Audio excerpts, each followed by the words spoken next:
EDG is at match point after Suning, and EDG fought exactly where the two teams wanted to, but EDG just looked much stronger during the mid-game after a good draft phase that came out from him. Putting iBoy on Kog'Maw allowed them to secure themselves a nice victory, and it just looked relatively easy for them. Yeah, I mean, if the battle's between two very strong mid-game teams, winning the early game is always going to be the biggest factor as to having that mid-game strength, and suddenly EDG get a very quick and a very clean game as a result of stronger laning phase, particularly through that 2v2 in the bottom lane, and jungle ganks being successful from Haro when he was able to execute on those brilliantly at level 3 to unlock scouts. Not only are these two teams mid-game focused teams, but they are super fast when it comes to mid-game. We saw the big team fight was at 19 minutes, Baron was taken at 20 minutes as well. And big snowballs came out from the two teams. The big question that came out from Suning, though, was why they picked up the Jax. Jarvan left over, and Kha'Zix left over, and Zac left over after they said Joani, as well as a, what's that guy named? Skarner ban coming out from EDG earlier on, but we'll have to see if they do change things up going to game number 2, because EDG looked fairly comfortable with what they got to pick up for game 1. Yeah, when you look at things to change for EDG, you don't really need to get rid of anything. You're looking at Suning saying what will they take and how do EDG adapt, and specifically for Suning Gaming, you mentioned the Jax, and I will just quickly retouch on the fact that I don't think Jax is a bad pick. I think the Jax was picked into a poor composition and could be reassessed in the future games that we see from Suning Gaming. If you're going for a Corki Ezreal composition and need a tank in the roster, something besides the Cho'Gath, maybe you could have the Zac next time. Or if you want to pick something more aggressive in the top lane, Cho'Gath was actually picked more as a lane counter to the Sion, it felt like. Then things can shift for them. Also there's a very easy way to change up what you're going to be picking in the jungle. Yeah, putting 10 in for Hacker could potentially change the way that EDG ban out champions as well, because there's a very peculiar banning towards Sejuani as well as Skarner. We also noted, of course, Mako at the top of the best of 3 series said that Tian adds a flavor of aggression to the side of Suning Gaming, so perhaps that is reflected through the champions of choice. We mentioned the Jarvan, we mentioned the Kha'Zix. Always a possibility. Could change things up for Suning and help them come back into this best of 3 series. They're currently sitting 4-2 in their conference, doing okay, doing well so far, but just middle of the pack, whereas EDG, they're looking to try and see if they can be the best in the league after cross-conference, because after we saw Snake drop their games to Invictus Gaming, now they're trying to fight them to see who is number 1 in the LPL. I mean, EDG get first place, don't they, if they win this best of 3, at least for a little bit of time. Of course, they'll have a less games played, I believe, in cross-conference, so regardless, they'll be sitting at first for a bit, and EDG will be hungry to be there. They've had a couple of weeks, Chinese New Year's just gone past, and if they've been playing in the weeks past, then they'd be very prepared to close this one out as a 2-0. Yeah, they'll be trying to do just that. Both teams are incredibly fast, so this should be a very fast game between the two. We're going to send it over to our casters to take it away.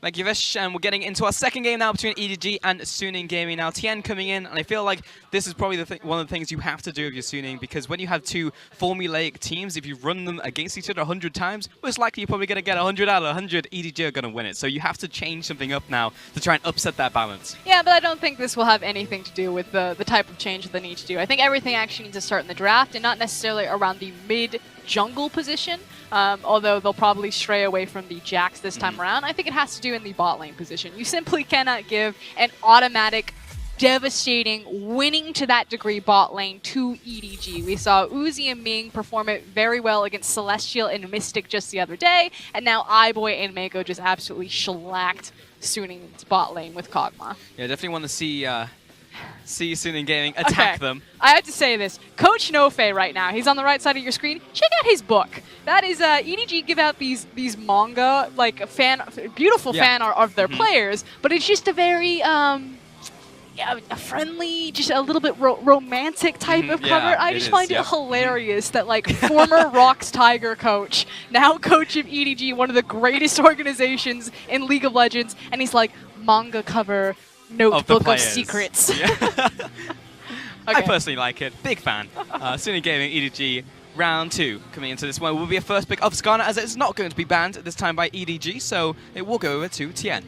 And finally, we do have not a Jax, but another Skarner. It's going to be a Predator Skarner. It's all about the hard engage, the ability to zip out there. We saw some very creative compositions coming out of not Rogue Warriors, Billy Gaming. Yep. I really like their Sivir Skarner combination, so we'll see if Suning have that same creativity, but because you see a Skarner, Mako's like, easy, Tom Kench. Tom Kench, give it to me. I'm going to save that one target you're gunning for, especially if EDG are looking towards another focus on the iBoy composition. It always seems like Suning Gaming are preempting that, though it will be a Callista in the end, so looking for EDG to take advantage in the early game here, especially around those skirmishes with this pick. And that's the thing. I knew it was going to be a Kog'Maw ban because there's no way you're going to give that much lane priority, but EDG still have, the options to go for the Caitlyn, for the Callista. They're going to find that lane dominance. So I also like the fact that Suning are going to immediately prioritize Varus. It's not going to be banned away from them in second rotation of bans like it was in game number 1. I think this is absolutely the right call. You cannot just straight lose 2v2 that hard, and Varus is one of the few champions that has the push priority, the poke priority, and the dueling potential to just not get blown out of lane.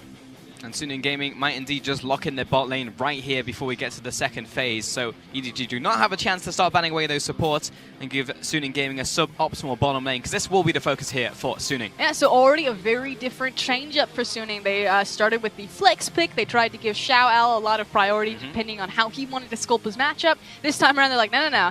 Just get a strong jungler that can just screw over an ADC, and let's get a very strong bottom lane that doesn't get blasted. So already stabilizing from Suning Gaming. It's also like, well, hang on, if you're just going to pick a tank into the top lane to neutralize, we might as well just focus on bottom lane here, and maybe we'll just go for something more exciting later. However, EDG will pick up the Corki for the middle lane, so Scout going to get his hands on this one and show Knight how it's done. Yeah, and that's the question. It's with the priority into the jungle and the bot lane, it means that the top lane and the mid lane are up for grabs.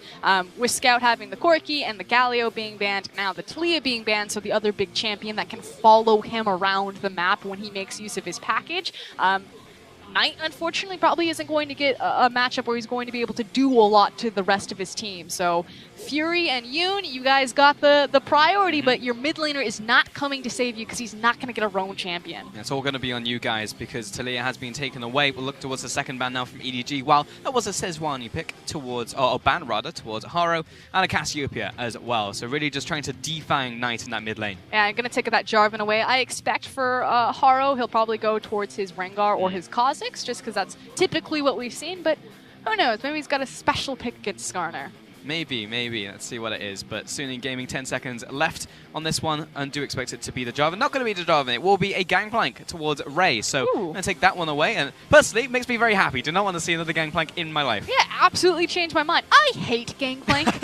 Okay, real talk. Everyone complains about Zoe, and I get it. Zoe is an obnoxious champion. Gangplank is so much worse. He's got Kleptomancy. He doesn't lose any lane, even when he's theoretically losing and he's pushed under his tower. He's still getting ridiculous amounts of gold, and it's not even like Klepto for the lane and the sustain that it gives you. It's the fact that 20 minutes into the game, he's got like an item and a half over you because he just got so much free gold for losing a lane. Hate that champion. Thank you, Suning. Well done. Well done. Get rid of that brain-numbing champion. Thank you very much. But it will leave open, unfortunately, the Jarvan. So that's going to be immediately picked up for EDG, going towards Haro. Poison. Yeah, pretty much. Camille was also being hovered. The fact that it's managed to make it all the way through these picks and bans is interesting. No, but here's the genius, though. By leaving the Jarvan open, it means that they're able to get the Scion, because then they're going to priority pick the jungler out of the second rotation of bans. So, and then you take the Scion away from Ray.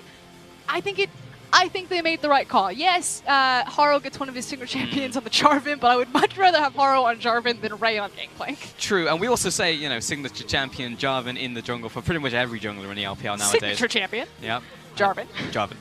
So Sion goes to the top lane here for Xiao Ao, and it will be a Braum into the bottom lane as well. Orianna in the mid lane for Knight, and then the final pick was Shen for Ray. So he's actually just trying to go toe-to-toe with the Sion in the top lane and turn it into a farming frenzy. He just has a champion ocean. I swear he has played most unique picks of any top laner in the league. Because this will be his 9th unique pick. It should be his 10th, actually. He had 9 before this game.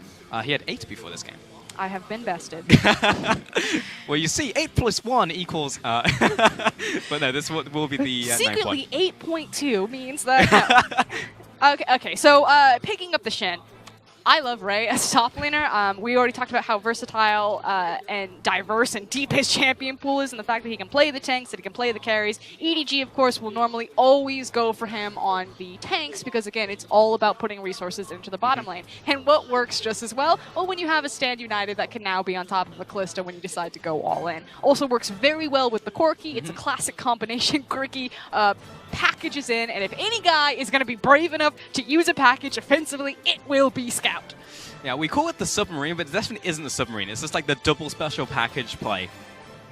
It's the FedEx. It's the FedEx. That is the FedEx. The delivery of the Shen. Yeah, special delivery right on top of you. Yeah. And then you look how Tom Kinch then fits into all of that. It's a very creative composition from EDG. Their ability to get into the backline, their ability to punish in small skirmishes. If this composition ever catches you out of position, you are donezo. You are just dead. And on a team like EDG, who are so clever around their mid-game identity or objective identification, that is very punishing because they find a single pick and then they're probably going to be right next to a tower, the wave's already set up, and it will snowball into something bigger. Suning Gaming do have something similar though. They have the catch potential of the Skarner, the lockdown, and plus the Chain of Corruption coming in from Varus, so they will also be looking for their own picks, but they really will be stepping on eggshells coming into our second game. Could be our final one of the night. We'll see what happens in this early game because that will the rest of the game will be reliant on the early game for us. That's what I was going for. I know, you were caught off guard by the audience still being here. Yeah, the first game I was just like, where are you? Where's the crowd chants? And then they all came back. I was not expecting that crowd to be here. There we go. But congratulations to Mako! 300 games in the LPL. And what's cool about Mako is we have gotten to watch this kid effectively grow up on the LPL stage. When he came onto EDG, he looked like he was 12 years old. And we have just seen him become a true man and now the captain of the most dominant team the LPL has ever created. Yeah, you've chosen an interesting time to say that, as Mako is actually the one getting blasted currently from Suning Gaming. But he is on Tam Count, so he walks into lane with 830 health. So he's going to be absolutely okay. However, many tab spawn, so we will have to stay in lane now. And what's interesting is he went for Ignite, and he doesn't have Unsealed Spellbook. So went for the Glacial, so he wants to be that run you down, gobble you up. Tom Kinch, very aggressive forward play style, makes sense with the Kalista. But that means he's stuck with Ignite. He is going to constantly have a kill-based summoner, which in lane works really well. Post lane, not so much. So I'm going to go ahead and say it. EDG have shown their hands. They have their jungler start on the top side of the map, so they get immediate access to the creep wave, and they now have a Tom Kinch with an Ignite as well as a Kalista. They're going to kill you in the bottom lane, and they want to do it multiple times. Yeah, over and over and over again. Took a look at those keystones. It is, of course, Predator for Skarner. One and only, and the top lane will actually be Comet. So the other side of the coin now, seeing this one in the second game here for Xiao Ao, as it was taken away from Ray. So he's actually trying to put a bit of punishment down onto this Shen pick in the top lane, try and put him a couple CS behind. Yeah, it doesn't have as much sustain as the previous pick like the Cho'Gath did, so you can try to whittle him down and get him out of the lane. That said, one of them is mana-based, one of them is energy-based, and if Shen and Ray plays his trades right, should just be able to outlast. Yeah, that is the goal there, of course, for every Shen into pretty much every single matchup ever. Meanwhile, in the mid lane, we've got Corki facing down Orianna. Scout just looking to farm up right here, get towards that Triforce, and if it comes to it, get to late game, get the massive crit build, and start nuking people down with all this protection that EDG has. So I just wanted to point out that Haro has revealed himself by taking Skarner's Shrine? Spire? Spire. Is that what they're called? I think so. Yeah. Crystal Spires. You don't necessarily need to take them, and what's interesting there is because the jungler started on opposite sides of the map, of course, Suning would have that information anyway because Mako and iBoy were immediately in the bottom lane. It's just kind of an extra thing of you're still just giving away your position, you're giving away free information. And I always find it very curious when players choose to take the Spire versus when they choose not to take the Spire. It's just a bit of free gold, you know. It's not a huge amount, but... Spire feels weird. Well, it's from Dominion. You know, they were Spires. What? I don't recall that game. Well, it was fast, it was fun, it was Dominion. And that's where Skarner comes from, this is home. Crystal Scar. You can go back there. I like to see Skarner. It's got that interesting play style. You mean a binary play style? Well, yes, that is definitely true, but it is definitely fun to watch. Suppression champions in general are just pretty fun to watch. And the reason why they have Skarner, of course, is so they can lock down this guy on your screen, and look at those stats, there's a reason why. I feel like SMLZ set the bar, he's like 46% of team's damage share. Let's see you beat that. And iBoy was like 51%. Absolutely nuts. And it's interesting as well, even if you start combining iBoy's stats with Mako, they're like first, second in the league as well for almost every single metric. And you said earlier, for us, feel like they're the best bottom lane in the league, and the stats, pretty difficult to disagree with you. They are the best bottom lane in the league. Until Uzi gets warmed up and until RNG and EDG have their fateful clash over the course of cross-conference, we will never know, and it is iBoy and Mako. Until that time, yeah. No one else is on the cast, so I am long. Absolutely fair. Meanwhile, in the bottom lane, iBoy is poking Yoon behind his tower, so they're not having a fun time currently in the lane. And the jungle isn't really going to help you. Mid lane's not going to be coming down to help you either. Doesn't really have that roam champion. And unfortunately, it's another situation where Fury and Yoon are isolated into a losing matchup. Now that said, Skarner will eventually be level 6 and will have some sort of sway or kill pressure in the lane, especially in tandem with Braum, but you're still dealing with a Tahm Kench. So Suning have to really pick and choose how they want to set up any sort of gank potential in that bot lane, especially when you're also then thinking about the Stan United and how Shin's going to fit to all of that. I don't think there's any way that they can really crack it. I think that EDG just have all of their bases covered. You've got the protection for Kench with the Kalista ultimate, the protection for Kalista with Tahm Kench, and the protection for everyone with Shin. And that's discounting the fact that Scout is probably going to have a special package at points in the game as well, so he might also just turn up to the play. So soon in the game, if they want to get this bot lane ahead, it's pretty much 1 in a billion chance. But if they manage to make it happen, maybe that's the way in. And maybe their strategy isn't necessarily to get the bot lane ahead or even to win it, but simply just to survive it, and then to have a champion like Varus who's going to outscale Kalista and then hit just as hard into the mid game. And then that's kind of like, where do they then break things? There's the potential that maybe they try to make plays happen in the mid lane. Skarner and Orianna have a lot of kill pressure, a lot of hard CC between the two of them. It's then just competing with the Shin and making sure you have good tracking on Jarvan so he doesn't muck things up. At the same time, there will be, a match in terms of scaling. You've got Scout in the mid lane, and Ray as well be able to protect those carries as the game goes on. Sion, however, doing his Sion thing, pushing all the way into the tower over and over and over again. Top laners will not really be seeing much of their junglers, though. Probably not going to get any ganks into the top lane, so pretty much waiting until level 6. Both junglers just played Farming Frenzy right here. Really just trying to gun towards that ultimate. I mean, Haro naturally has more kill pressure or gank pressure because he does have hard CC with Shin as well as his own CC and Flag and Drag, but he doesn't have to do anything. His bot lane is winning. In fact, the most important thing for him to do is to create a safety net of vision, which you can see on the backside of that Dragon Pit. There is 1, 2, 3, 4 wards, including the neutral vision over River, just to make sure that Skarner doesn't pop over with a blast cone and try to gank from bot side River. Just a line of wards. Yeah, there's actually no way to get into the bottom side unless you're already there. So Tian will even be revealed in just a second as he turns this corner. And we'll be taking his second red buff spawn right here. First Dragon's also going to be another Infernal, so been pretty much blessed with Infernals this game. That's all I want for Christmas. A Suning EDG game with Infernal Drakes. Just chain them. Yep, pretty much that.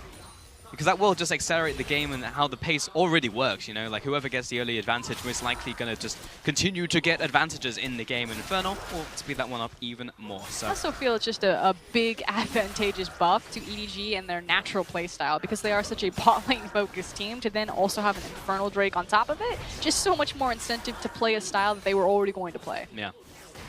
Doubling down on that fact, and iBoy is just getting further and further ahead. Just in this 2 versus 2 has almost opened up a 3-wave advantage over to himself, and Fury, it's going to take him a while to get back to that lane. I don't think he's going to get the mini wave, so that's going to stick. 3-wave advantage to iBoy. And so we see EDG's plan. Now, Tien is finally level 6. Again, his big partner in crime is Knight. They came from the same background, same experience playing together in the LSPL, so we're talking about maybe Fury and Yoon with the Varus, and the Braum priority wasn't to beat out iBoy and Mako, but simply to survive them. And the other option is playing around that mid lane. And now that you have access to both the suppression as well as the shockwave, there is potential there. But first and foremost, Skarner has to clear out this vision. Yeah.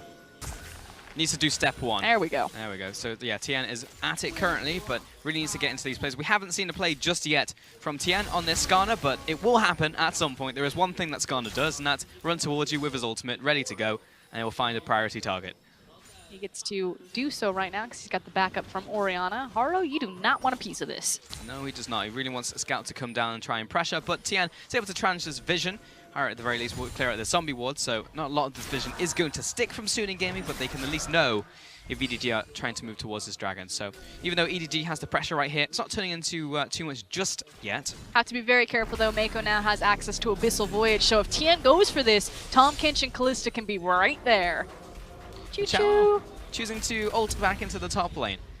So we'll not be looking to group up anytime soon. I mean, he doesn't have the teleport either, so won't even be able to teleport to the play. But Suning Gaming will not be seeing their Scion for a long time. It will be at least 2 or 3 minutes. Which is unfortunate because he doesn't have TP, he doesn't have his ultimate, and Stand United is available. And I have a feeling we're about to see Shin. You're going to actually see Ray on your screen right now if you check out the minimap. As soon as Haro was in trouble, Ray backed up towards his tower. So EDG are very clearly looking for this play. It's now just a matter of Suning know it's coming, EDG know it's coming, so how patient are Suning willing to be to set up the perfect play where even if Shin gets involved, it doesn't matter. So Banner of Command is the first item for Xiao out in the top lane. I mean, he's definitely not being pressured by Shen, but at the same time, there are people on EDG who can pretty handily take care of one of those promoted minions. I know we saw this the other day from a Scion, but that's because it was double AP carry. Right here, there's multiple people who can clear it. I'm personally a fan of the Righteous Glory rush for Scion. You know, Banner, I'm never really going to criticize a pro's build too heavily, just because it's not really my area of expertise. And, you know, at the end of the day, I just want to say that the pros know better. Obviously, the strategy here is push, push, push, push, push, push, push. And he is making quite a dent on this tower, especially now that he has his Banner of Command minion. See how I silver line that? Dent on the tower. Yep. Literal dent. Oh, it's getting there.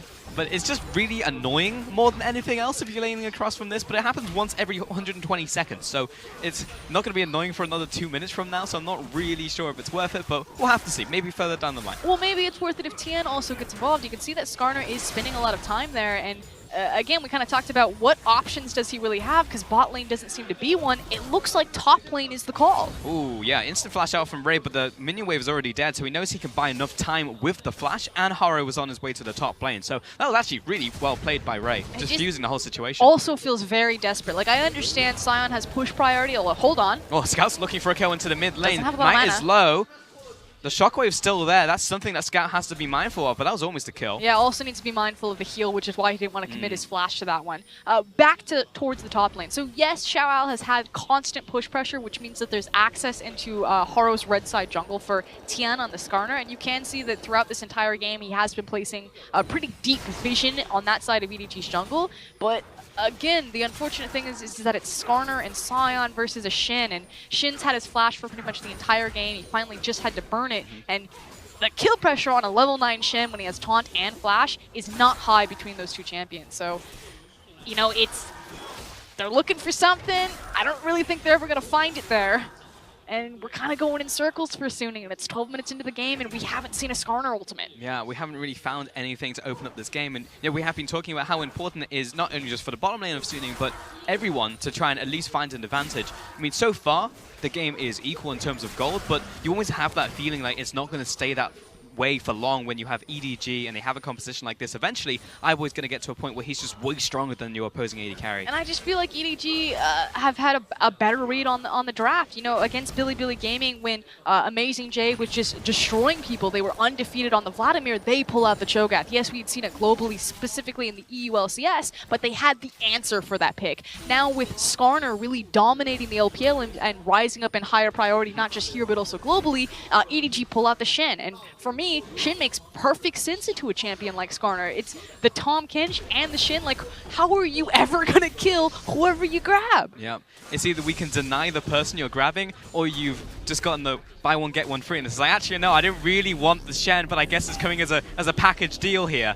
But you can see the plan here. So multiple pings down into the top side tower. I guess Suning are going to decide we're not going to make any sort of play. We're actually going to go 13 minutes in the game without using the Skarner ultimate, and we're just going to try to whittle down the top tower. Now, what they should do is it'll force EDG, because they don't want to give up a tower for free, to make a counter play. And the ping just went down, I assume, by Ray right there onto his tower, saying this is where we're gonna die soon if Xiao continues pushing. Ray does have his teleport though. And boom, there you go, Banner of Command. If they get that tower first, then I'm all for the itemization. Hey, it all works out. 25% remaining on that tower. And no one's going to help him. Haro is on the bottom side of the map. He's around the Inferno Dragon. He knows if he goes top, then there's probably going to be a play made by Suning towards that area. And Tien is in the bottom lane as well. This could be a breaking catch point for Mako. the game for sure. Well, he's going to catch Mako, but iBoy's right behind him, and so is Haro. So maybe not the catch of the day for Tian. I almost feel that Tian should just commit topside and really help Sion push that one down. The only thing is that unfortunately it's an Infernal Drake, so he can't go top lane because he knows it'll trade that objective. Okay, hang on. What's going on here? This is... Are they playing Pokemon? Like, both of them have Banner of Command now. They're just going to battle cannon minions. It's the only way to beat Banner of Command, balls! It's just another Banner of Command. Okay. Infernal Dragon's going to fall to EDG, who have that bottom lane pressure. So there we go. First Infernal of the game. Next one's going to be Cloud. That's a little bit boring. It was a rock and a hard place for Suning. It was a hard call to make. Unfortunately, EDG are like, it's fine. We will make the call for you. Our bot lane is destroying yours, and we have access over this Drake. Man, as funny as it is, this is actually a great answer from Ray, because now Xiao Ao's going to find it pretty difficult to knock over that tower. He can't use the banner. And he's got Tiamat. Answered. You're not getting anywhere near It's it. not happening. I mean, if you look at the timers, both of them just popped it on their cannon minions. So they're just going to even each other out. It's going to take a long time for Xiao Ao to knock it down by himself, so Tian has to go up there if he wants to tip the scales. And now we're back into isolated lanes where nothing is going to break for Suning, and they're just passively watching themselves losing the game. I just find it hilarious watching both of them just sit next to their cannon minions and duke it out. Here's the thing, though. Ray would have to catch that wave before it hit the tower, and he's still relatively low. EDG are now finally, like I said, they're forced. The tower is going to go down. They want to make a trade for an objective. Suddenly, all of EDG are bottom. All bottom lane, but the Chain of Corruption has landed. Fate's Call is good, but here comes the teleport out from Xiao Ao. Wants to try and close in around them, has the ultimate, and will pop it. Moving towards iBoy right here, gets the knockup. The Shen ultimate comes down, but here comes the turnaround out from EDG. Ray with the lockdown, Shockwave on top, but it's almost ineffective, almost doesn't do anything, and Tian will be the one to fall. First blood to EDG. So Suning, they make the right call. They eventually push down the tower. We knew then it was going to be a play bottom, and unfortunately Suning, it just feels like they don't have that veteran patience. You know, they're getting a little bit... Antsy. Yeah, that's a perfect word. I was going to say bored. I was like, not bored, antsy, like agitated. They have to do something. You kind of see it a lot in Alistar players when they sit in the lane, and it's just like, it's a melee versus melee matchup, and they're like, I shouldn't do something, but I have to go in. Yeah. It's kind of what Suning look like right now. One big Alistar. But they did manage to get the first tower of the game, and that will go to Xiao Ao. That was solo gold as well, so this will be a pretty danky Sion as this game goes on. He's already completed his Abyssal Mass, so it did work out in the end, but if you look towards what EDG have, they have the kill, and they also have that dragon.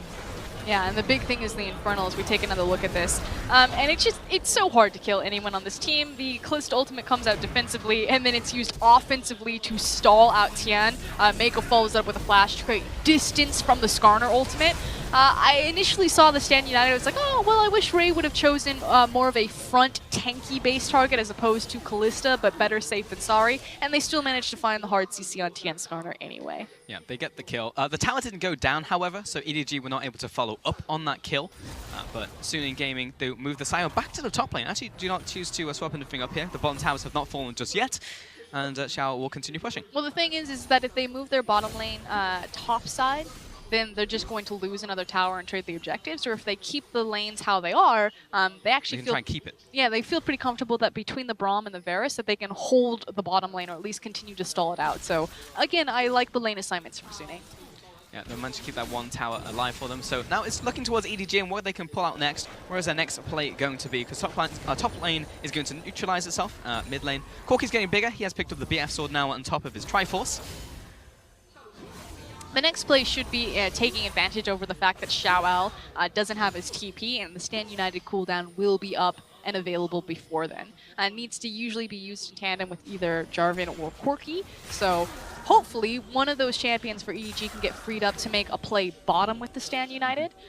Until then, they're probably just going to continue to sit in their respective lanes. Yeah, it's got to wait a little bit for those cooldowns. Ray's ultimate is just about to come up in about 10 seconds from now. Yeah, that's lit up like a Christmas tree currently in the bottom lane. It's a literal circle. There's a circle of vision, yeah. Screw the triangle. We've upgraded to circle vision. Bot lane iBoy just getting a bit of damage onto Yoon as well. Just prepping this bot side. Still has the advantage in terms of farm. It's about 3 waves ahead, but hasn't accelerated since that. And the wave is definitely more neutralized, more back to the middle of the lane here. So soon he will be able to push out. And they also have Skarner in the bottom side. Looks like he's looking to challenge blue right now. Well, he's got enough vision. They've put enough gold into it that he needs to get it, which I think he did. Yeah, he did. Smite came down. But Haro and Scout not particularly happy, and the bottom lane is also collapsing. In comes the Shen, but the engage comes out from Haro onto Tian. He's separated from the team, but the Shadow Dash misses rather. But Tien, unfortunately, he's in enemy territory. Wiggle! Wiggle away! Yeah, there's not a lot you can do. The zigzag's not going to help you, unfortunately, when you're that far into the jungle. The teleport will be used back to top lane, though, for Ray to defend the tower. And now bottom lane. Hold on, though. They're going to turn this. Yep, that was right through the goalpost, and Fury is now under attack. Mako has the great help, but that's going to have to be saved out right here. Whoa, he comes back in and still gets the kill. What? You need to kill this man. Mako, he's still staying in. The flash forwards, it's not going to be enough. The 2v2 double kill. Oh, it was so close! A great flash from Fury to try to turn the 2v2, but unfortunately, iBoy still sitting on the heel, so not even close, baby. Oh man, that feels so bad. And the Relic Shield proc came up as well for Mako to get a bit of health back as well when he was low. And that's going to be 2 kills plus the tower in the bottom lane. Okay, so here we go. Here's the replay. You're just looking at this, you're like, they're about to turn this. They're sitting on both of their ultimates. And as soon as Fury splits the wickets there, it's the immediate turn. Goes into the stopwatch. He's like, I've got one opportunity. Flashes the knock-up. He knows it's coming. Then iBoy gets the rend, redirects aggro by using his stopwatch. Yoon, unfortunately, I don't necessarily agree with that stopwatch usage right there, but tried to make it worth. But like I said, iBoy was sitting on heal the entire time, so not even close. Yeah, lots of dodges coming out as well, and it was really just down to a mechanical display, and that's one of those tilters, you know? It's like it could go one way, it could go the other. Had the Chain of Corruption landed, maybe it would have gone the other way, but not the case, unfortunately, and that's going to be such a big loss for Suning Gaming. The fact that they were able to keep that tower initially, but because of that 2v2 play, lose that tower now. And they're just getting antsy. You know, the fact that they even went for a play like that. Yes, as soon as they threw the ultimate, they're like, okay, we're in trouble now.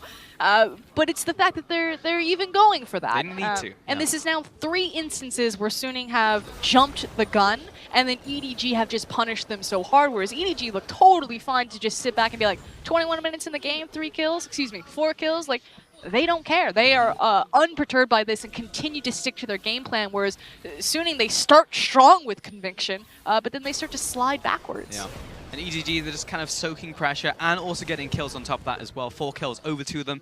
Distribution is pretty strong as well. Mako has 1 kill. Maybe prefer that to be elsewhere, but apart from that, the kills are exactly where they need to be right now for EDG. And they've moved their middle lane will now be the bot lane. They have the dual lane ready to push into Knight, so they're looking to knock down this tower now. And there's no way they're getting that tower, especially when Orianna has the blue buff. So again, it's kind of the question of how do EDG crack the tower. They should be able to exploit their advantage over the bot lane because they can push that much farther in. Unfortunately, it's 22 minutes into the game, so they don't have access to Rift Herald to help them out there. So they need to find something creative to deal with Knight in this mid lane, because it will not fall. That's going to take a while, but they are moving towards the top side of the map into the river right now. I Actually, mean, well, say that, there but you go. I guess you just walk there. Knight just leaves the lane. That works. You just ask Knight politely to leave mid, and then you just take it. Everything is falling apart for Suning. What a disaster. Well, I guess the top lane tower is now the only outer turret remaining now for Suning, and EDG will probably be looking towards it now. And that is such a huge blow. Naturally, when you lose mid lane tower, it gives you the most control and information over the map. Everyone knows that, but now EDG's ability to start cracking in behind the top lane tower, getting deep vision over the Suning blue side jungle so they can prep themselves for Baron. It just gives them access to Baron, gives them access for picks, gives them access to the top lane tower. And again, this composition is Kench, Shin, Corki. The mobility, the ability to find picks is astronomical. So this is a very terrifying open map comp from EDG. The fact that they can now push into that jungle, they can do pretty much whatever they want. Ray's even picked up the Titanic Hydra now, so he's even better at dealing with these pesky promoted cannon minions.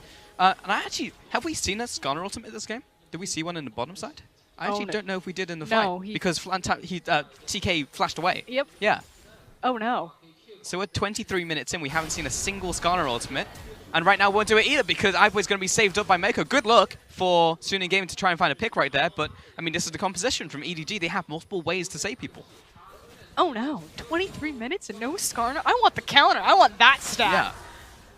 Oh. Yeah, he just hasn't used it. At this point, I would just walk up to anyone, a tank, and just be like, okay, I just need to get this down. How is he going to kill anyone? Even if he grabs Jarvan, flag and drag, grabs Shen, taunt. He grabs anyone else, Shen. Town Kench. Close to ultimate. Yep.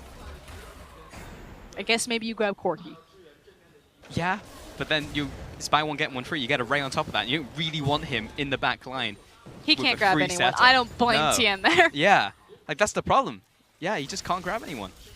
And this is just almost a major weakness. I believe it was a first pick as well, actually, coming from Suning Gaming. Now that said, where the Skarner is definitely doesn't have a lot of options and viability for him, there still is a lot of damage on Suning if it comes to a 5v5. Oriana's now completed 2 items, has the Morellas, has the Ludens, as well as Varus has his... He just sold that. He got it back. He's got a Rage Blade as well as his Hurricane, so not the Wit's End just quite yet. I wanted to focus more on the wave clear, which makes sense because they're trying to stall out the game. But Suning, yes, Skarner's not working for them, but the other assets of their team comp are still very much powerful. They're definitely playing with one less puzzle piece. That is a control ward right behind the duo lane, so a potential for Xiao to find his way up there. Not choosing to do so right now. Tien, not going to be knocked up by Haro, but will be a bit of damage there with the electrocute damage. He's gonna get him! No! He wanted it. Oh. He saw it. It was in the sights. He saw Tom Kench. He just made eye contact. Yeah. He's like, okay, you're the captain. Not going to happen, unfortunately. 25 minutes in now. EDG maintaining these 4 kills. And that ward is still there. The Observer is like quietly chanting Xiao, like, you see it? Like, it's right here. Do you know it's there? This is a teleport ward. That guy's biased. Yeah. Not going to happen, though, even with EDG moving back towards the top lane, because they will eventually want to try and crack this tower, especially for Baron control right here. They're still able to push in with this vision line, as you can see. Yeah, and EDG are just clearing out the vision. They've got all of those pinks, and they want to make a pick because they need to crack top lane tower as well as the Baron. But it's very hard to do now that Varus, like we said, prioritizing the Hurricane over the Wit's End, so he has the necessary wave clear. And it still is a Callista, you know, lowest damage of any of the marksmen come late game. So EDG bringing the big guns. They're like, Callista can't do it on her own. Get the package. Let's go. Stepping forwards. Ray has his ultimate as well, ready to jump in, come with the FedEx. The top lane tower is about to fall, and Tien... He used it! He used it! The first time he uses... There we go, 100% success rate. You missed, what, none of the shots that you don't take? That's true, that's true. We didn't see it, unfortunately, so you're going to have to do another one for us there, Tien. Does it count if we didn't see it? It was Skarner ults in the woods. Did it really happen? The 26-minute legendary Skarner ultimate gets its very own replay. All eyes on Tien. He's got him. Just easy. Walk in the cake. Knock up. Walk in the cake. Shockwave. Whoa. I commonly say things I know. I feel like you backwards. just committed at this point because I was fine just to keep going. I wasn't even going to mention it, Frosk. I say things like wash, rinse, and repeat, and No, cream of the cream. Yeah, cream of the cream was a good one. Walk in the cake. But you just commit. That can just be your thing, Frosk, and the play-by-plays will let you have it. We'll let you have the moment. But there we go. We've got that kill for Suning Gaming. It's not going to be a perfect game. They also managed to pick up their first tower of the game. Infernal, however, will be spawning in 50 seconds. So multiple places for EDG now to play around, and both teleports are up. So EDG have many ways to play this map. That said, Suning also have the same thing. Like I said, Oriana and Varus are very, very strong at this point in the game, and as long as they get control over their side lanes, this is actually a big beacon or an opportunity for Suning to get back into the game, which is actually why I like EDG's priority around the Baron. They want to make sure that they have all of the information so that if they feel that Suning are too close or are too set up for the Infernal, they can say, okay, we're going for the Baron. Or maybe that they've juked Suning are trying to guard the Baron, and they get the Infernal for free. There are opportunities, especially with this Scion here as well, catalyzing that ultimate. We'll see if it will happen, though, because Infernal's about to spawn, so this is the opportunity for Suning Gaming. Can they find this fight? Yes, Scout and iBoy, very scary, but you're right. They do have the tools. They do have the damage right now. If that Shockwave lands in the right place, hits multiple people, doesn't matter who you are, you're going to be going down. Yeah, but they need to engage because if they let Corki continue to pick at them, Scout is sitting on 3 items. We talk about how Oriana and Varus are strong. Guess what? Corki's real strong right now as well. So it's kind of the combination of can they force the all-in engage, or are they going to allow EDG and Ray to chip away at them? I mean, they're kind of pressured to make something happen, but they're sitting right on top of a ward right now, unfortunately, and Ray is getting everything in the bottom side. He just took an inner tower. And this is the difference between EDG and other LPL teams. Any other LPL team would have started a fight over Infernal, would have started a fight over Baron. EDG instead make the long play. They set up their vision around the Baron, they set up their neutral vision around the Infernal, and they just dance with Suning. And they say, you're going to step on the wrong toe, and we're going to just kick you out. I don't know where I was going. It's fine. We're dancing. But now the problem is, iBoy pretty much just leashed the Dragon out for Suning Gaming, and they will pick it up. That actually goes over to Fury right there, and we're going to have another Infernal in this game. But Suning Gaming did manage to pick up at the end. Tien, he was looking. He saw Harrow. He's found his confidence. He's like, okay, it's Jarvan. He's seen the one target he can kill, and he's just like, yes, this is the one. But Mako was there, unfortunately, made eye contact with him. So mid tower looking to be on the docket here for Suning Gaming. Scout also coming down. He doesn't have the package, but he's very scary. So probably going to signal Suning backing away. Wow, and where Tien has found his confidence, Suning have not. You even had Sion that had control or priority up into the river, and yeah, you're competing with Stan United. Oh, this is auspicious. Well, Yoon's going to step up, and he knows everybody from EDG is on this currently. In comes the teleport as well, right down on top of the standard, in fact. Oh, he misses the shockwave. Great dodge coming out, and now Tien is not where he wants to be. Everybody focus firing on top of him, and he'll go down, plus the Baron to EDG. Abyssal Voyage looking to cut someone off, chooses the wrong direction, unfortunately. And Suning Gaming, the rest of them will make it out, but in comes the minion wave. Looks like tower gonna fall. Let me tell you, iBoy can definitely dodge a wrench. Yes, he can. Yes, he can. Flashes over the Baron, dodges the shockwave, doesn't get caught, turn on to Suning. And that could not have gone better. You said it was auspicious, you said it was risky, but EDG, they knew they could play well in the moment, and now they can go for the engage. Haro, he's got Ray on top of him as well to arrive into the play. Everyone stopwatches, but that's only a timeout for a second. That's going to be a kill on tonight. All the damage dealers are down, and Fury, he's free firing, but he simply doesn't have the damage right now. Ray is able to lock him down. The rest of the team is low, but they can now turn this one around onto the inhib. In comes Tien though, he's back from spawn. No one was looking at that death time, and Ray may actually fall for this one. In comes Tien. He's chasing someone down. He has the ultimate. He's found him. Flash comes forward, and he's on to iBoy. Mako looks at that one. Nope, not going to save you today because I've got my own things to worry about. I will also die. 3 kills for 1. Suning do manage to repel the offense. And finally, EDG get a taste of Suning's hyphiness. They get a little bit too excited, try to go and force an inhib right there, and are rightfully punished. So several of the Barons down. I believe only 2 left on Corki and Jarvan there. Which is important because it means that you can't apply Baron to all 3 lanes. So EDG, they'll be stopped here. They've been thwarted from getting the rest of the base. They managed to take down the inhibitors. That's obviously going to hurt significantly when trying to push the other lanes, but good stuff for Suning Gaming here. They were able to punish back around, even though the front line was very tanky. Eventually, everyone else was already too low. I'm going to say that this was all Haro and Ray. Mako didn't look very connected on the initial part of that play. Haro and Ray, though, right on the same page. They decided to go very deep. EDG jump after their 2 newest teammates and jump a little bit too far. Yeah, and Fury got a lot of time to pre-fight. It took a long time for that damage really to mount up, but eventually it did, and was able to kill Shen. And then Tien, he's back from spawn, and he died a long time before this play, so he's like, now is my chance. Finds iBoy, Mako quickly turns around and does the 180. He's like, nah, none of this, not gonna go in for this play. All I'm saying is that if you take the highlight plays of every time Skarner has pressed R, he's looked like a god this game. True, you can chain them together. 2 out of 2. 1, 3, and 2. Not a bad KDA either. For Skarner, yeah. Jumps in there, kills the target. But now EDG are back to full health. You know, those opportunities are going to arise. If Sion actually looks for an engage into the mid lane, jumps onto Mako, but he doesn't quite get in there far enough. Just the kind of tip landed there. And now Haro in with Ray. They're pounding down onto Fury. But now they're kind of trapped. The rest of the team can't really get in there. And Scout will try and use the opportunity to jump in. But Ray, he's already low. It was both the tanks just cornered.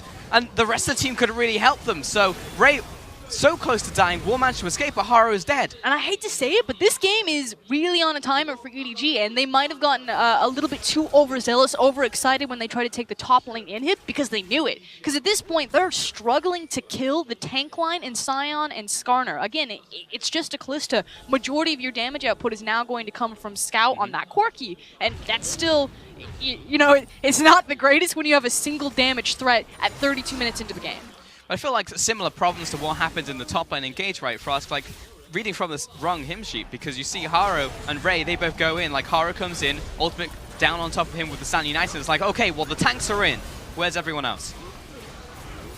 Good Sion and Orianna zone is really what it was, and Scout tried to make the hero play right there, and the issue is that it wasn't really a front-to-back team fight, but if these team fights do go front-to-back, Kalista can't kill Sion and Skarner. It's not going to happen. It's down to Scout to try and reach those squishies. So the idea was good, but maybe even a bit late. In the first place, it was Haro getting caught. So you can actually go back to the root causes. But then it's the case of, okay, Tien has found his confidence. He knows that he does have a selectable target in Jarvan. So either Haro and Mako need to team up and make sure that, you know, something is happening or there is follow-up for Jarvan if he is going to take such a vital ultimate. But yeah, these team fights are going to get really tricky for EDG, and this kind of reminds me of their series against Team WE in game number 2, which went to like 55 minutes, where EDG's composition just unfortunately ran out of steam. And again, it was another Callista comp, so EDG do have a habit where they put themselves on a clock, and then they're just not quite fast enough. Yeah, a little bit of a problem right there, and it was Haro really looking for those engages both times. Second time was more getting caught, but now EDG, if you look towards their situation right now, you know, Varus is getting bigger and bigger. You know, the outscaling is starting to happen, and while iBoy still does have the gold advantage and he's staying ahead of the curve, eventually that curve's going to catch up. You know, Fury's going to get there. He's got the Infinity Edge now. The crit is starting to come together for him. Mid lane, Orianna, if she hits that shockwave onto the squishies, they're going to die. It's not even that. It's not just the... I mean, when we talk about outscaling, we usually talk about like the carries outscaling the other carries, but it's the tanks. The tanks have outscaled EDG's carries, and that's the big problem. Yeah, Scout's going to have to try and cut through them pretty much by himself at his front to back, but not really looking for that front to back fight right here for EDG. There's a lot of gargoyles in this game. That is too many. Yeah, there is many. That item is many just tanks. a fun ruiner. A good item. I'm not criticizing it and saying it's bad. It's obviously very good. It's too good. Yeah, super good. EDG managed to pick up another Infernal Dragon while all that was happening, so it will be their second of the game, met by one from Suning, so definitely going to help when it gets towards these team fights. And iBoy has also picked up the Blade of the Ruin King here as well, so we'll have a little bit of percentage damage to help chip away at those tanks on frontline for Suning. So the big issue is that this late into the game, there's not a lot of slots for spare control wards as we start completing more and more of this itemization. So we're entirely reliant on either zombie wards or the supports themselves. And when games come down to playing around Elder Dragon, playing around Baron, playing around a single team fight, not having the necessary vision can be the make or break difference of walking into a bad, sticky situation, especially when one team has a Skarner and the other team has, you know, Corki Shin, Tom Kench. Yeah, not something you want to see in the Dark Alley. Ray, however, has to flash over the wall, and Tien, he wants him though. Can he get in range for the Impale? Yes, he can. And Scout, I mean, he can't really do anything right now. The rest of the team isn't here, so Ray will die by his lonesome in the bottom lane. And this is tried and true. We saw this many seasons ago, that if there's a Shin in the game, one of the best strategies is just to gank the Shin. It used to be when Teleport first started coming up as a summoner spell up into the top side, that the strategy was, okay, instead of allowing the TP to just constantly join the fights, you actually kill the TP first, and then you look for the other fight. Now, that said, EDG are a team that will always position themselves so they're going to get something and trade across the map. So they trade Ray, they get the mid lane tower. It's still not an inhib, though.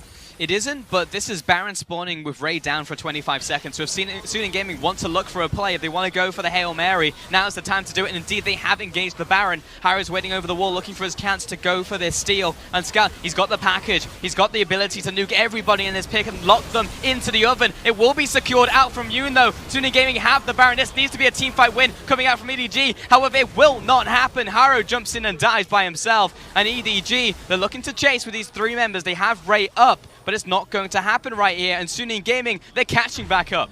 Scout was looking real scary with that package. I was afraid that he was perhaps going to go for a way too hero of a play, but he decides to pull the reins back, doesn't burn the package, especially with Ray coming up, but the damage has been done. Suning have the Baron, Suning have the item advantage, Suning have the tank advantage, and now Suning should have control of the game. Yeah, and this is a massive problem. You know, we were talking about these two teams and how it will turn out. Like, it's likely to be a fast game. The first game was very indicative of how we expected this series to go, but Suning Gaming managed to find the crack in EDG's army. You know, they went a little too deep in the top lane. Haro gets caught a second time. Those two fights lead into what we're seeing right now from Suning.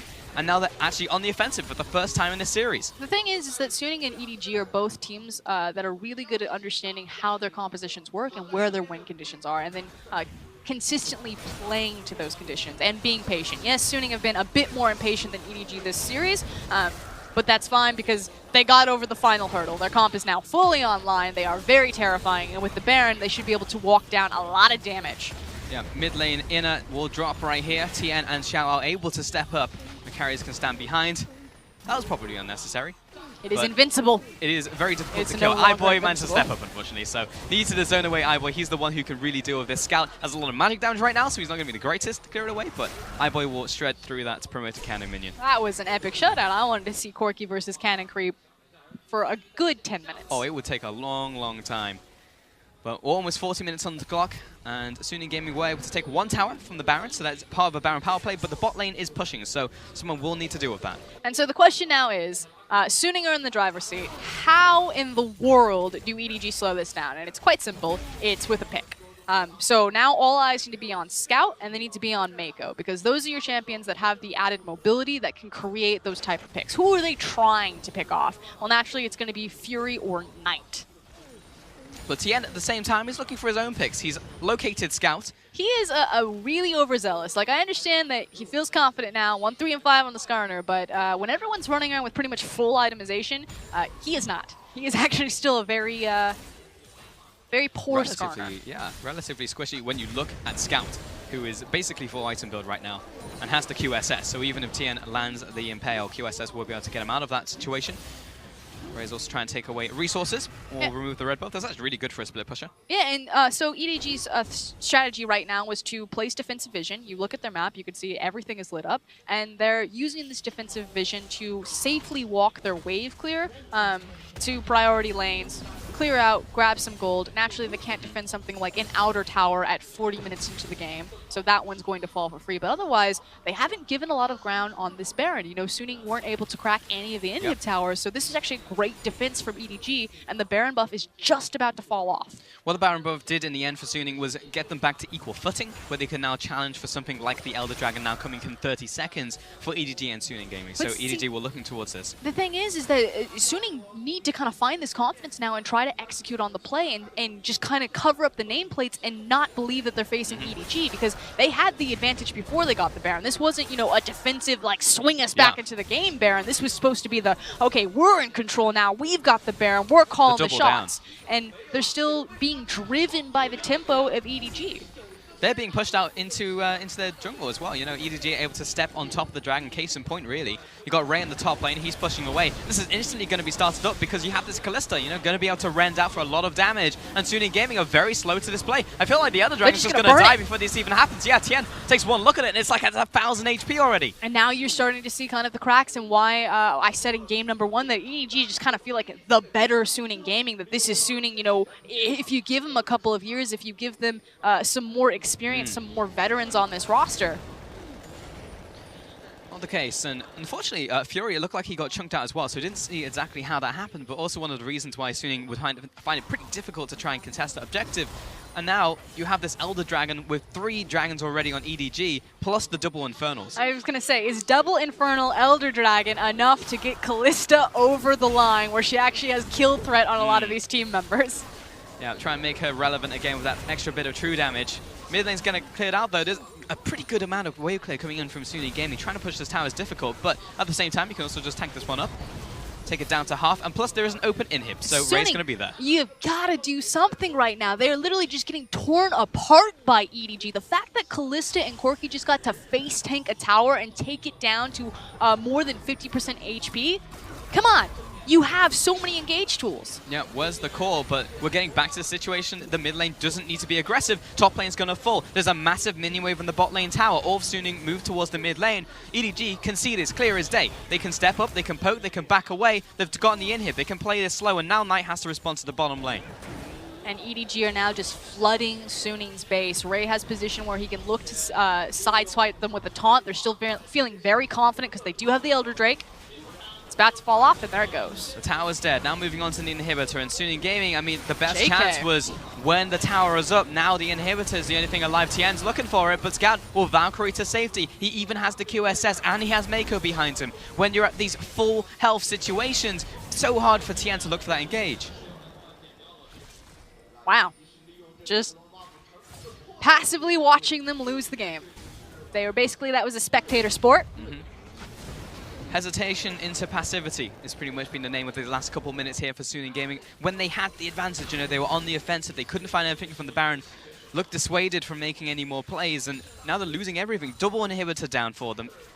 8 dragons over to EDG. Next push, the Elder Dragon will have worn off at the very least, but there's only one inhibitor tower still alive, and Chen is going to be able to put the pressure in these super minion lanes. Yeah, it's the super minion waves, the fact that EDG now have the advantage where they can just 5-man stack in bottom if they want, or they can use the 2 super creep waves to get them leverage over the Baron Pit area, which is what they're doing right now. Well, iBoy just flew into the face of Xiao, so this could be potentially Here problematic. He comes. Tian, he sees it in his sights, but there's also Mako. The eternal buzzkill of Skarner. But at some point, like, we talk about the LPL, they always believe in the 50-50 rule, and they're just the 51%. They're the better player. Test Mako's reflexes at least once. Oh boy, this is going to be interesting. So Baron down to half. Suningham started it. Hara over the wall, looks for the steal, jumps in. It's going to be secured by Varus, so Hara will be going down. But look at the base from EDG. They are pushing right now with 2 carries. The tower is down, the inhibitor's down, and now they're onto the Nexus turrets right now, and Xiao Ao managed to go back to base. He's got the support of his team, so if they can get a kill right here onto Ray, that would be fantastic. But they have 3 inhibitors down now with this Baron buff. That was pretty much a take Baron and scram. Like, everyone exits in different directions so they can at least get some of these empowered recalls home instead of just being chased the whole way. Now, this is a defensive Baron pulse. All of the inhibs are down. This Baron buff should be used just simply to continuously clear out creeps, and we may find ourselves in another situation where we're simply waiting between 6-minute timers on these massive monster objectives before this game gets ended.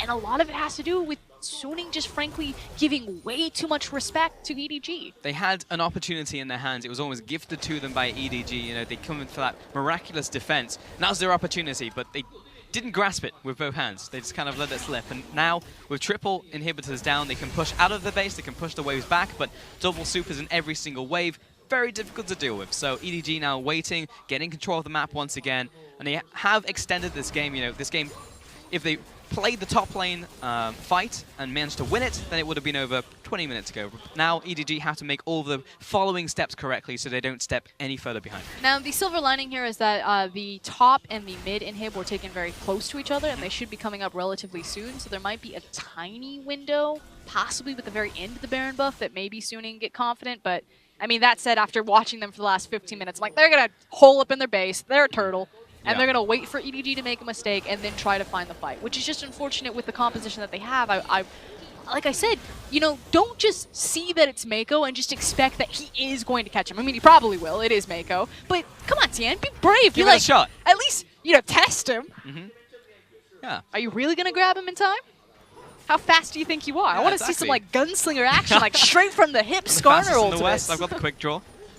Yeah, we haven't really seen it at all. And EDG able to, right now, the fact that they can step up, you know, Elder Dragon isn't even on them right now. They're just pushing up with these They're just supers. flooding the base. Yeah, and they're just pushing Suning into their base right now, putting pressure onto these Nexus turrets and collecting the mini waves. You know, it feels like EDG got all the vision they wanted. They got all the objectives. There's hardly any jungle camps left alive right now. And there's nothing left but to try and win the game.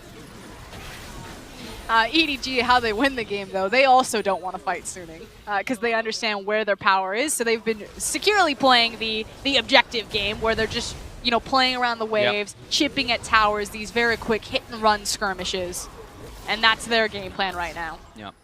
It's worth mentioning that if Suning Gaming run face first into EDG, Fury is going to do a lot of damage right now. He is full item build, he is Varus, and he doesn't even have a GA. This guy is full glass cannon. He is built to murder people. Here comes the Chain of Corruption, and Mako just managed to save one, and man, it's just like Russian dolls. They just stack one on top of each other. Okay, but there's one inhib, and again, it was taken very close to the mid inhib, so 2 inhibs will be back up for Suning. That, again, is going to give them a big window where they could start to play a bit more offensively.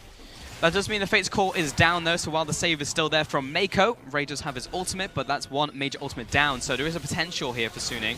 The nice thing is that when the inhibs come back out and you're not constantly just forced into your own base and getting vision off of the enemy creeps or getting your location because the enemy team is getting vision off their creeps, I want Tian to get out of this base and to start making deep flanking plays with the Skarner. Unfortunately, with all these creeps in his grill, he can't leave the base. He has to stand right there, and if the Skarner can be far more threatening when he's just walking up to you like that, or if he's, you know, flanking around from behind.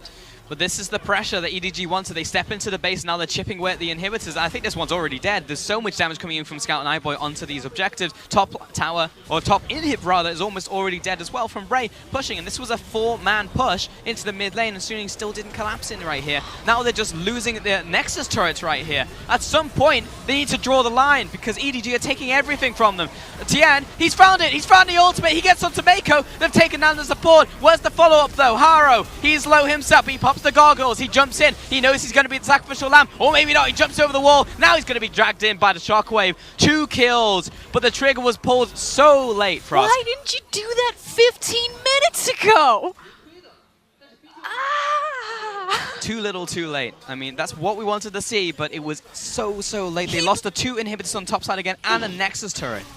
Yeah, and that's exactly it. The fact that they finally find, the courage, literally the cowardly lion right now, but all of their inhibs are dead. So it's like, okay, well, hey, guys, we can kill them. We can win. We can beat them. Oh, wait, now we're locked back into our base, and Baron and Elder are about to spawn in 150. Because it's a Callista, EDG are probably at least going to get one of these. Yeah, and they'll probably take the combat one. Ah. And they can very easily get to that 3rd inhibitor, so pretty much there's no wrong choice from EDG. They can go for the fighting stats, or they can go for Baron and push in with that 6th member, which will be double supers pushing in every single lane. So EDG, the onus is not on them anymore. Suning Gaming need to make something happen. And it's especially frustrating to watch Suning play this way because this hasn't been their MO recently in the LPL. Right. They are a very fast, very clever team, and yeah, you do have some of that greenness that comes with the inexperience of the roster. Your most veteran members are Fury and Yoon, and they're the Korean duo bot lane, so maybe there's still some language issues. But come on. Here's the engage, but Mako burns his flash for this one, gets iBoy to safety, and there's the Fate's Call as well. So they look for another opportunity. Not going to happen, though, because it's just the 1-2. The buddy system between iBoy and Mako right here is a little bit too good. Yeah, which is why Jarvan has been kind of the continuous target. It was simply I believe the Fate's Call had already been used the last time Mako was grabbed, so Tien probably learning his lesson, but just take the shot. It's a low cooldown. Just keep throwing. Going. Keep throwing balls, because unfortunately at this point in time, I agree with you. Like, this is not how Suning Gaming have played against people in their own conference, and it feels like it's a nameplate thing, They're usually a very good, very clever, very fast-paced team. They were one of the bloodiest teams. All of the highlights that were making Reddit were Suning playing with the stopwatches. They loved the unsealed spellbook meta because it gave them so many tools and creativity to dive and to make these really crazy plays. And this is just maybe they took a really long break on Chinese New Year. I really feel like it has to be a mentality thing. It has to be a nameplate thing right here. Suning Gaming are going to launch themselves onto the Elder Dragon, but Ray's already in the base. The rest of EDG closing in around the Baron. Xiao, Ao, and Yoon already on their way back to base because Shen is looking to try and crack this one. And there is a small chance here, EDG, if they collapse into the base, if they play incorrectly with this Baron, maybe Suning Gaming can mount a defense and go for that one final push. We are 51 minutes into the game, so that's always a possibility. A one team fight win into a game win rather is always a possibility. But EDG, they have the Baron. They just need to crack that one inhibitor. The rot portal on top of it, just the cherry on top. Suning's inhibs will be coming up relatively soon. They now have the terrifying Elder buff, so like you were saying, EDG are less incentivized to try to fight them at any point this game, so they will just be playing around, again, more flooding waves. But hopefully with this push, and with Tien popping his sweeper right now, I just want this Skarner to hide. I want him to get into flank. I want him to do something. I know they're getting to some pretty big minion scores right now. Over 600 for many of our players in this game. What's the record? 900? Oh, it's like over 1,000 now because that 90-minute game happens in the LCK. So that's never going to get caught ever, literally ever. I can't say this. I definitely don't want this game to go to 90 minutes. I don't think it will do. You have to have some very. No, I didn't dude you. Oh, I thought you just said. I think it will. No, well, no. We are not that close. I don't think it will happen. You need very specific circumstances. This is not one of them. I have a very particular set of skills. Here we go. I hope to God we're running Gathering Storm in this game. Oh, someone's cashing in right now. Someone's got to be cashing in. The amount of Gathering Storm Callistas I've seen recently is too damn high. There are no Gathering Storms. We just got confirmation. Yep. Rest in peace. So no one's cashing in that cash cow. Ray is pushing in the bottom lane though with double cannon minions. Knight will be able to clear out most of these. Changes have not come in yet. The range minions are not as tanky as melee minions. Oh, look at Tien. Oh, no. Nope. Wiggle at him. Oh, he's coming. Get him! He's got... Nope, he's not going. Come on. But now the inhibitors have respawned. All 3 inhibitors are up for Suning Gaming. EDG needs to crack these once more to push in. I feel like a Little League coach right now. Yep. And they're just setting up the ball on the little plastic thing. Oh, and here we go. Falling over. Tien looking for the opportunity. The knockup comes in from Xiao Ao, but Mako's going to get dragged back to big Scout damage. taking a lot of damage. No! Oh, the shockwave. It whiffs, and everybody is in the pit created by the Jarvan. EDG are chasing them down. The carries are dead. Knight and Fury, there's nothing left. Only tanks now. And EDG will very slowly kill Xiao Ao. They'll very slowly kill Yoon, but the game is all but done for. Oh, no, Knight! Ah, that is devastating. But like you said, the death timers, they're way too big at this point. It's literally just Skarner, so I would be shocked if EDG don't end the game here. There's no damage for us. That's the problem. Scout's dead, yes, but iBoy is all they need. And even if it's a tank battle, EDG will eventually run them down with all these minions coming into the base. EDG are now chipping away at the Nexus turrets itself, and Tien, he's grasping, he's doing everything he can. Yoon as well stepping up, but it's fruitless in the end because EDG, after 54 minutes, an absolute slugfest of a game and a series, will take it down and sweep Suning Gaming. Devastating there for Knight. You could see what he wanted to do. He wanted to put the Orianna ball on top of his head, flash in, and make the hero play, and just... You know, there's a very famous StarCraft pro, and when asked, why are you so good, his response was, I'm not good because I have some sort of talent or insight into the game. I am simply good because I have been put in every single situation that I have a muscle memory for how to deal with it. And unfortunately for Knight, he just hasn't been put in that many situations. He didn't have the muscle memory. He just needs time. It was the right idea. I liked the killer instinct, but that one is going to hurt. Because of how close quarters the fight turned into as well, but as soon as it was down, Jarvan saw the opportunity, was like, yes, 5-man Cataclysm, I will just destroy them in the pit. And that was what it turned into. So unfortunate that one whiffed, because Orianna Shockwave was gonna hit 4 people right in that situation, you know, but didn't find its mark. That means he goes down, the carries go down, it's just tanks left. And EDG will eventually win out. The veteran nature of this team, eventually that shot calling is going to come through.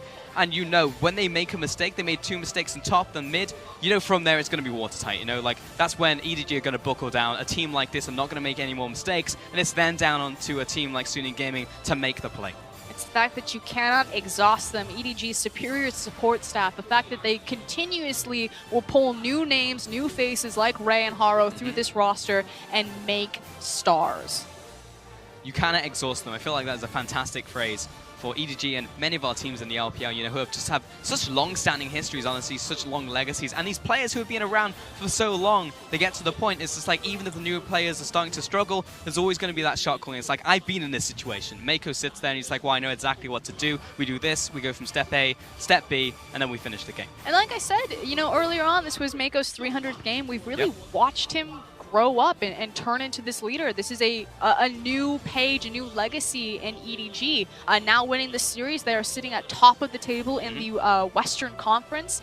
You know, this could very well be the start of their run towards the finals, or at least, very least, towards the playoffs. And if Mako can take home an EDG trophy without Clear Love, then truly the torch has been passed. He's managed to do it. Become the leader that EDG need right here. And you're absolutely right. They are towards the top of the table now, and they still have 7 games, I believe. They have 2 more games to play to catch up to everyone else. You know, most of these teams in the Western Conference have played like 9 at this point. So the fact that they've only dropped 1 series, they could not only overtake some of these teams, but get right to the top and then stay there for a long time. Yeah, and don't get me wrong, this was, as we look at the gold graph, this was a tough-fought victory for EDG. It looked very sketch, but I feel like that was just the nature of their composition, and unfortunately, I didn't think this series was going to break out any other way. You know, game number 1, it showed a very quick 25-minute victory. Game number 2, the composition really ran out of steam, but it was just kind of the superior playmaking, patience, and decision-making from EDG that even with, you know, one hand tied behind their back, having that Callista in the late game, they were able to execute. Right, and to shine that light once again on Suning Gaming, you know, they had the play in their eyes, you know, and it feels like that was almost the theme of the last 30 minutes that we watched, right? It was just like players would see the play, but they couldn't quite grasp at it. You know, they either didn't initiate, didn't go for it, they couldn't didn't find press that R play button. Yeah, right? just- or is it it comes in the wrong time. Between T and E, I think. Yeah, that was the problem, honestly. You know, it wasn't just for the Skarner, but also for the mid lane as well from Knight. They couldn't quite just find the play in that late game when put down to it. And that's where they crumble, you know? Like, apart from that, we've seen really good things so far from Suning in their own conference to be picking up wins. But against these better teams, against these teams with potential, that's where it starts to crumble. Well, that's our take, but we are going to send it over to the Alice desk to take a look at that series and close out the day.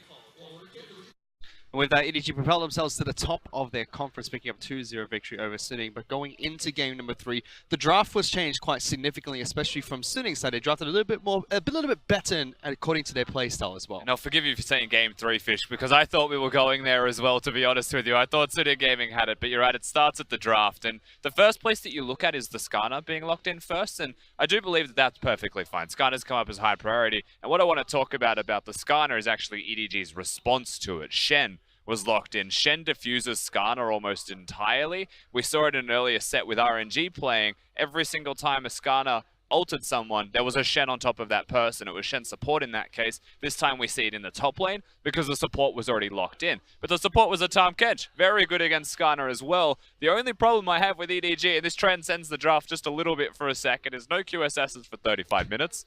Kind of sucks against Skarner, wouldn't you imagine, when he ults you and manages to come back in the game? Yeah, it took them a long time before they eventually picked up those QSSs, but a lot led up to that play as well, especially when Suning Gaming, they tried to execute their strategy, and it started with the not the Zero Potter, Banner of Command. Banner of Command being picked up by Sign on the top lane. It allowed them to pick up first turret, and we know Suning Gaming to be a mid-game team similar to EDG, but unlike EDG, they want to split up into the 1-4, the 1-3-1. Instead, what they did was try to fight EDG, which is exactly what EDG wants to do. Yeah, absolutely. And again, it does come back to that Scion. So that's something that actually stands out to me as a smart decision, right? They get the first turret in the top lane. And at this point, like, that's great. They get exactly what they want. The Banner of Command, the Scion that has push. And then they teleport to bottom. You're like, okay, that's also great.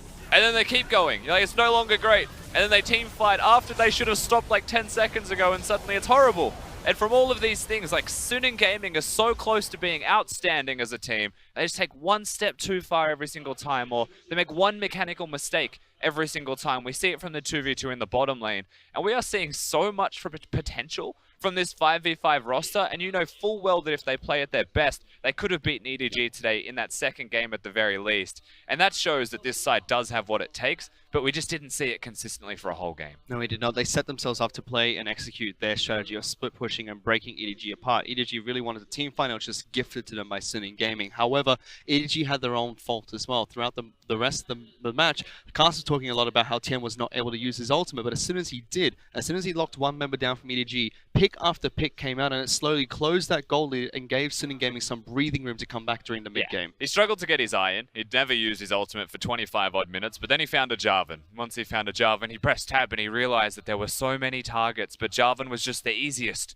And then they found target after a target, and then there was a fight inside the base for EDG when they were trying to push towards the end, and Scout was the man that stepped up too far. And again, finding opportunities like that kept them in the game. We thought they had what it takes to actually win that game until we saw the last team fight. Yeah, we had a couple of mistakes come out from Suning's game leading up to that team fight, which led to their base collapsing, but eventually it was 100,000 gold for both teams, and it came down to one final team fight, and unfortunately for Suning Gaming, it did not work out well for them. Knight, it's the mechanical mistake. You'll watch the Orianna. He is the reason, unfortunately, that they don't get what they're after. And it's not even that he put it on a target that disappeared. It's that he flashed and he just didn't press Q. He just forgot the one button. And of course, it's not that he forgot. He probably thought he pressed it, but he was outside of range when he pressed it down. So Orianna wants to path forwards, but he pressed R before it. And so the ultimate sombreroed on top of himself. Jarvan capitalizes, Haro picks it up, and EDG, they're a smart team. They know full well that when that was gone, they can turn that around. They can get that big team fight, and they do secure the victory there. And credit to Suning for taking the fight. Tragically, of course, it's a mechanical mis-execution that cost them the fight. Think about the 2v2 at like 7 minutes in the game in the bottom lane. It was a missed Varus ultimate that may well have been a 1-2v2 down there. And you can't help but think that if these skills were connecting, if just the mechanics were hitting, could Suning Gaming just have destroyed EDG in that game? Yeah, just to echo what Frostcomb was saying during the cast, the fact that Suning Gaming was so close every single time, but it was just not enough inches was what separated them from EDG, and experience and time will be what Suning need to get to that to that caliber that EDG have at the moment. They're still 4-3 in their conference, still doing fairly well, but in that match, Mako was able to pick up MVP with his performance on Tahm Kench, crucial in helping out all his carries. Yeah, being able to save everyone that gets caught, and of course iBoy the second MVP in my mind for saving Mako as Mako saves them. They were just Russian dolls, as Pulse said. Very smart composition to get the 5v5 from EDG, able to defuse a Skarner, play nicely around it, not necessarily need those QSS purchases early because of that. We were criticizing him a little bit as well because he did not have his own QSS and often was the target for Suning late game to try and pick him up, including that final team fight where they caught out the Tahm Kench. However, still played very well despite that, was able to lead his team to victory. As Frostgrim has mentioned as well, the torch has been handed over to him. He is now the captain of the team. He does have to step up and make big plays as well as great shot calling in order to allow EDG to succeed. And the sign of a good leader, right? Maybe he doesn't need the QSS because he actually had the Kalista to return the Pokemon back to his Pokeball at every single moment, and to trust that iBoy is going to be able to do that. When Mako overextends, flashes to save Scout, to know that iBoy can then bring Mako to safety, does speak wonders towards them, and I'm very impressed to see that from EDG, and to see them get the victory with that at all, just simply because the execution is so difficult. It certainly was. On top of that, EDG are now able to put themselves at the top of the table through that. So, EDG now, they're sitting at 7-1. They still have to face off Invictus Gaming during the cross-conference eventually, and it's kind of looking like it's going to... Sorry, 6-1 at the moment. Yes. It's kind of looking to be that it's going to be between IG and EDG to determine who is going to lead the pack after cross-conference based on the way these two teams are playing. And you know, if I wrote those notes down correctly in my book, they do play later in week 5 Fish, which is very exciting. We'll be seeing a clash perhaps of the number ones. We saw it from IG earlier in the week against Snake, but you're right, EDG, the way that they're playing currently, it's not perfect by any means. Suning Gaming took it to them. And that's the thing with EDG. I do feel like an experienced team, a patient team, and a very methodical team can still tear them apart. And we saw a lot of weaknesses in this game that an experienced team should beat. Yeah, especially from Suning Gaming, who now they have to go through the rest of cross-conference. They're currently sitting at 4-3, and we can take a look at where they stand in their own conference as well. As we mentioned, EDG currently top of their group, 6-1. Suning Gaming now 4-4, tied with RNG for that 4th and 5th place. Yeah, the playoff contentions at the bottom of each respective group is still super tight. Vici, the only team without a victory so far, but the top of the table has changed in the West. So we mentioned EDG getting a victory, but Snake also losing to Invictus Gaming. So I think that adds a little bit of extra depth to IG versus EDG being the actual top of the tables clash. And this is only week 2 of the cross-conference. There's 4 weeks in total of cross-conference play. We've already seen a lot of changes, not only in teams' play styles, but also the meta being changed quite heavily. But something's still the same. We still see Cogmos here and there from the likes of Uzi, from the likes of iBoy. Some things about the LPL just will never change. Yeah, you'll still see the Cogmos. You'll still see the Cogmore Lulus where applicable as well. Game number 1 of EDG was exactly that. Uzi picks it up. We see it from SMLZ as well where possible. And these players are just that good at Cogmore that it does transcend meta. Well, that's all the matches for today. Today, however, is just day 1 of the 5th week of the LPL. Unfortunately, we will not be broadcasting the LPL through the English broadcast on Tuesday or Wednesday, but the English broadcast will be back on Friday, kickstarting with Vici taking on RNG, followed by Rogue Warriors against EDG at 5 o'clock Shanghai time. If you want to tune into the rest of the LPL matches, they'll still be live at 5 o'clock on both Tuesday as well as Wednesday, 5 o'clock Shanghai time that is. You can head over to the Twitter account, the LPL Twitter English account, to find out more about where you can watch those games. But still, first match of the day, it's not looking good for Vici on Friday. They're going up against RNG. They still haven't picked up a win, and RNG, they must be feeling a bit more confident after taking up a win over Team WE. Uzi's back, RNG is happy. Vici, yeah, not with a win. I'm not sure they'll get one in that first set. The second one is the one I'd look towards, Rogue Warriors against EDG. Yeah, but that's all from us here today. Thank you guys so much for watching. On behalf of Rusty, our casters today, as well as the entire production crew, we'll see you guys on Friday.